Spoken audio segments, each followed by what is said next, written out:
If you remember back to 2020, it was a very interesting time if you were an Animal Crossing fan, or even if you're new to the franchise. For the period around Animal Crossing's release, it was at the peak hype and excitement. It was literally one of the biggest game launches ever, actually. It beat a ton of records and is like the second best-selling Switch game of all time. I mean, I think a lot of people expected Animal Crossing to be a success. I don't think people realize how massive Animal Crossing would become, though, in those months after its release. And it got to the point where there were so many other companies and brands trying to use Animal Crossing to ride out on some of the hype and interest in those games. Some of them were really cool crossover and tie-ins, and others were really, really strange. Like, for example, some of you may have remembered seeing this ad on Twitch, and it's just so bizarre, but while Animal Crossing is never explicitly used here in this ad, you can very much tell that the way that this ad is designed is to resemble Animal Crossing, but in just a slightly unsettling way. The first few seconds, no big deal. Everything looks good. But then...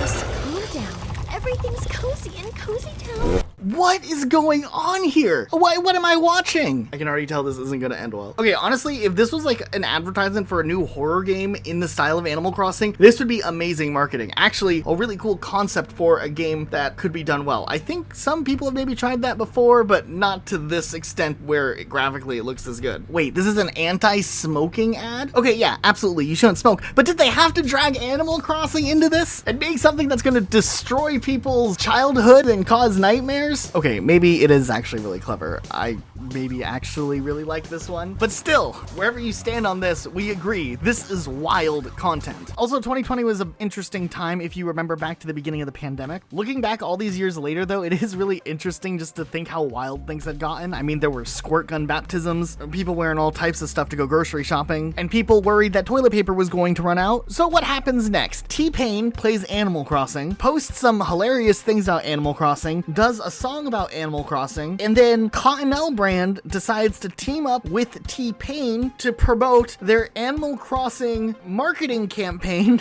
where Cottonelle brand would post a ton of custom designs inspired by their toilet paper brand. But wait, it gets weirder. This was a launch trying to get people to use the hashtag #DownThereCare, but also a contest where they were expecting people to download the designs and then use them on their Animal Crossing island, take a screenshot, and post it to Twitter using the hashtag, and the first 125 people to do this would win a $2 off coupon. Wow, spending the big bucks here. They pay T-Pain to retweet this and share this, but they offer the prize to people who participate in this, a $2 off coupon. I'll be honest, I went through the Twitter thread where this was posted, and I tried to find just one single person who shared their Cottonelle inspired island. I couldn't find a single person who posted it. I don't know if anyone claimed the $2 coupons. There were a lot of people memeing on Cottonelle, but nothing of people actually sharing their island with these designs. I could be wrong, maybe I'm missing it, but I did not find any. This next one's interesting because it happened about a year after Animal Crossing's release, but Adult Swim actually did this very interesting animation, clearly inspired by Animal Crossing, but then of course it was used to promote the television series Rick and Morty. Now, I've only ever seen this on YouTube re-uploaded, but I haven't seen it actually on television. I assume it's for like the little stinger ads that they do in between their shows a lot of the time, but still, the animation is really top-notch, and while obviously it's using Animal Crossing as a springboard to promote their own product, I think it's kind of a clever crossover nonetheless, and I think that the animation speaks for itself in that it's really well done. But does anyone else out there remember Chuck E. Cheese? Either you went to a Chuck E. Cheese or you remember these commercials always playing in the early 2000s. In recent years, we've seen Chuck E. Cheese really try to reinvent itself and its brand, redoing the Chuck E. Cheese logo and whatnot. Their whole YouTube channel's like a thing nowadays on the internet. But before they had Chucky, the rat's name's Chucky, right? Interviewing stars like Michael Pena for their YouTube channel, during the peak of Animal Crossing hype, they decided to try to cash in on that too and had a Chuck E. Cheese inspired island? I don't know, this was wild. Sure, there were rides and I guess instruments, like it's on stage or something like that. And I guess it was clever. They also apparently did live streams on Twitch, which I think is pretty wild. They did this whole thing about getting the band back together. It's kind of clever, I guess. But honestly, during that time, you shouldn't be too surprised because there are other brands jumping in on the Animal Crossing hype as well, especially with like lockdowns and stuff. Brand managers were at home. They needed something to do. Wendy's, of all places, home of the Baconator, is already known for having a pretty sassy social media presence, to say the least. And I think the way that they utilized Animal Crossing's popularity during this time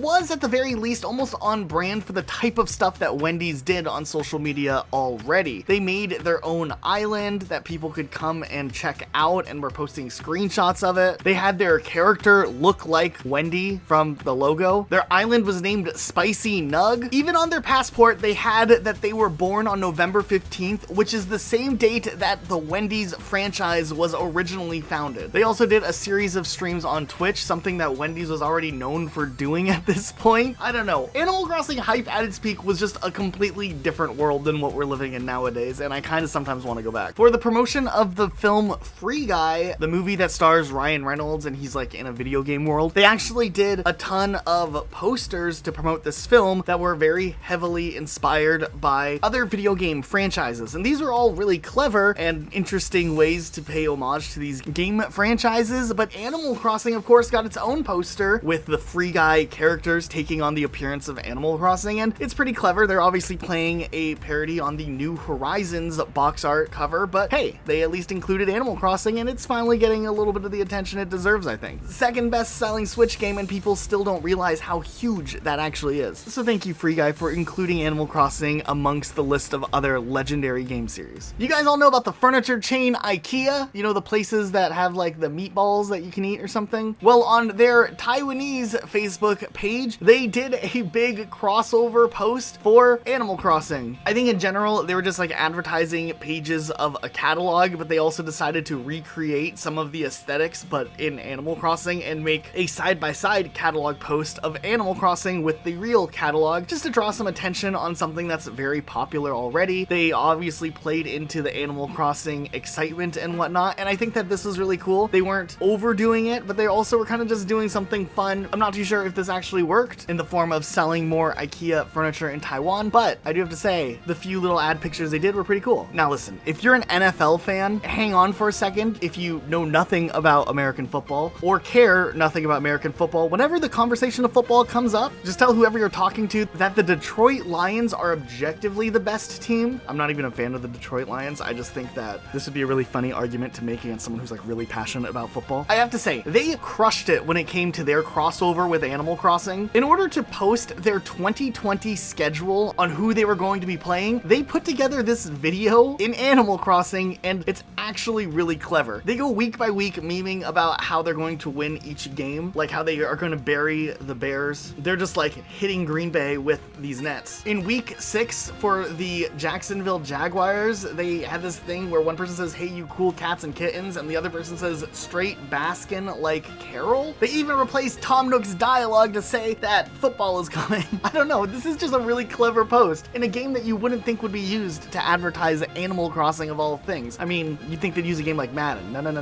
The Detroit Lions do things their way. Also, in case you're wondering how they performed in 2020, they won 5 games and lost 11. Over in Singapore, there's this like vacation island that a lot of people go and travel to known as Sentosa. And with all of the travel restrictions around the world when Animal Crossing came out, not a lot of people were traveling. So Sentosa, which has a pretty big budget in marketing, obviously, because they need to appeal and get people to come and travel there, decided to maybe throw some of their marketing budget towards doing a little Animal Crossing promotion or something on the side to keep people remembering that this location exists. So they recreated the real vacation island of Sentosa, but in Animal Crossing, and posted a little video showcasing the similarities of the two islands. It was kind of a little clever crossover, nothing crazy, but one thing that is interesting is that there was a couple that was supposed to get married at Sentosa, but obviously the travel plans had to fall through. So instead, Sentosa hosted a virtual wedding on Animal Crossing, which, I don't know, that's kind of cool. A little nice gift for a Singaporean couple that was supposed to go there. I do wonder if they were able to get their money back and get to actually have a real wedding service, or if they just got charged the same bill and had the virtual wedding on Animal Crossing. Do you guys know about Hellmann's? They're like a mayonnaise brand. They had a dedicated island during this time also, and their island, I mean, obviously the point of any of these branded islands are to, you know, get more press press for their brand overall and raise people's awareness of the brand. And Hellmann's did that with their island, though their island was a little bit different. I think the main goal that they set out to do was to promote the idea, or also promote the idea of not being wasteful and doing different types of things to minimize waste. Like, they don't want you throwing your turnips away and letting them rot away, or throwing them out in the ocean or something like that. I don't really know fully what's going on here. Still, the mayonnaise company did a thing, and I think that's cool. And then when you thought things couldn't get weirder, KFC decided to show up and throw their hat in the ring. Now, technically this was KFC Philippines, not associated necessarily with the same marketing brand of like the US KFC or whatever, but look at that. They made a whole KFC inspired island with chicken and all, and they even made their main character look like the Colonel, which is also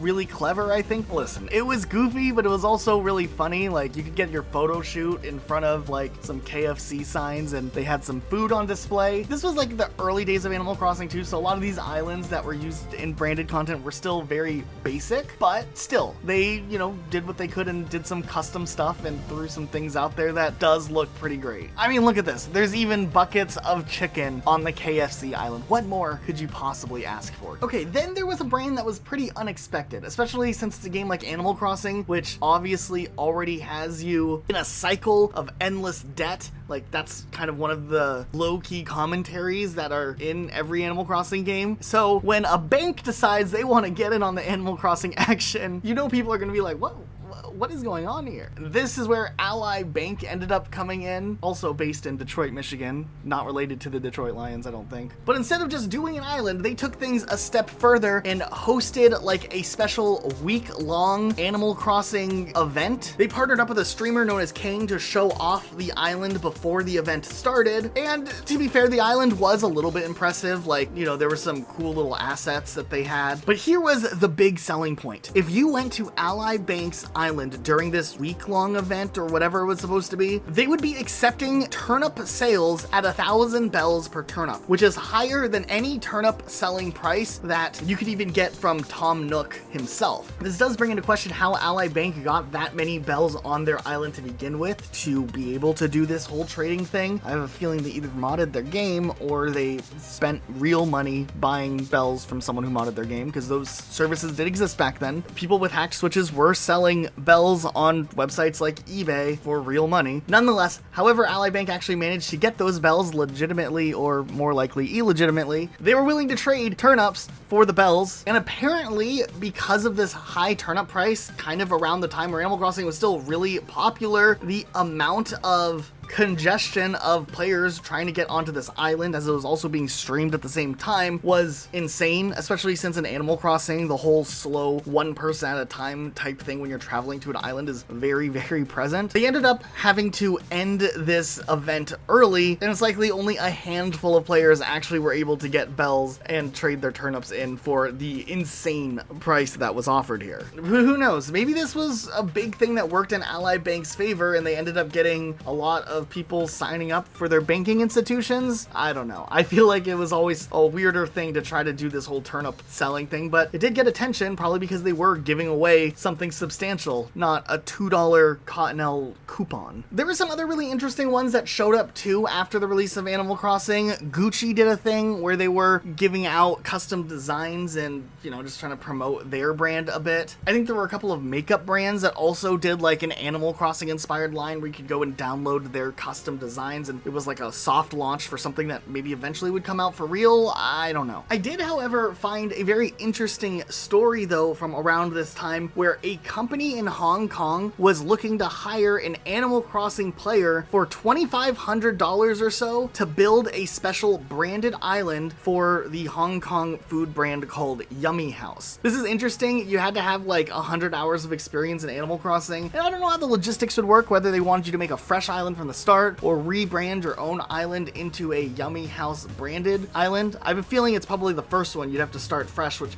still is a lot of work, but I think that that's funny that they like put an ad job listing out looking for someone specifically with expertise in Animal Crossing to build them a branded island. I couldn't find anything though later on of Yummy House ever releasing a branded Animal Crossing island, so maybe they never found anyone that was the right fit, or they realized that Animal Crossing hype was kind of starting to slow down by the time they were getting around to it. I do think in a lot of these cases, if you're trying to think how did they quickly design these special islands and have custom designs and all of these cool things decorating things together so quickly after Animal Crossing released, like, you know, like what Wendy's or KFC did, I think it's a mix of a couple of things. Probably being familiar with Animal Crossing is a big help. If you are working in the marketing department and they just give you access to a little bit of a budget, I wouldn't be too surprised if a lot of these brand managers used a little bit of their budget and just bought bells on websites like eBay to stock up and be ready to just spend on whatever they needed to decorate their island. And then they have access obviously to graphic designers and stuff. Uploading custom designs onto Animal Crossing isn't the hardest process in the world. I've done it before myself with a little bit of Photoshop and like a free program available on the internet. I think it's impressive the turnaround on some of these brands that they did something with a custom island so quickly, but yeah, I have a feeling that if you're curious how they were able to do it that fast, they probably had a couple of factors working for them rather than trying to just day one Animal Crossing comes out and the employees at Wendy's are like, all right, we need to commit the rest of the next couple of weeks into building our Wendy's island just like that. I have a feeling they tried to speedrun that in a different way, but who knows? I could be wrong on that. If you enjoyed this video though, make sure you are subscribed. We do a lot of deep dives into random topics from Animal Crossing, so if you liked this video, there's a high chance you'll like the other content we put up, and you don't want to miss the other videos we throw out either. Thanks so much for all the support with this channel. We'll see you guys next time with a brand new video.